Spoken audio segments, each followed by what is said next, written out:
So I'm a diagnosed narcissist, and a lot of people ask me, how do I practice empathy, compassion, and being, not being so selfish? And of course, if you're new here, I've actually been in psychotherapy for 6 years dealing with this. One thing that I do to practice empathy, compassion, and being, less selfish is actually doing good deeds behind the scene where I don't expect anything in return from people.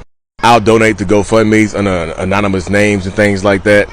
I'll do good deeds for other people without expecting anything in return, because typically, narcissistic people have transactional relationships in our lives. Like, we expect something for everything that we do.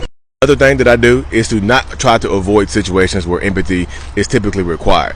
Either emotional empathy or either cognitive empathy. Like if somebody's hurting or sick or something along those lines, instead of running away from the situation, I kind of dive deeper into the situation and try to actually be there for the person, and I don't expect anything in return. This particularly works well with my kids. My kids are like literally sick right now, and we're outside. And I'm just like, but I'm here, I'm present. And I know a lot of people just like, well, it should be natural for you to want to take care of your kids when they're sick. Yeah, it's for a person with narcissistic personality disorder, it's easier said than done. Do I love my kids? Absolutely, yes.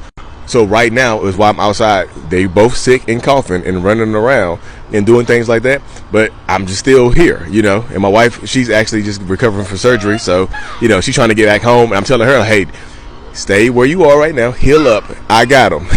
I know people are just like, what is this? This should be natural. Yeah, I have a personality disorder. It's not natural. I'm having to learn these things as an adult. I'm 37 years old, learning how to do these things as an adult. And another thing I have done to help practice and gain more like cognitive empathy is also like acting, y'all. Acting is like one of my passions, and you can't fake acting. You can't pretend to be an actor. I remember I first started my first acting class in Durham, North Carolina with Melissa Lozoff, and I told her, I was like, hey, my emotions don't click like that. Where she tried to teach me substitution and being, getting into character and just putting yourself in a situation where you have to feel it, where you can't fake it. Acting is pretty much becoming, living somebody else's life.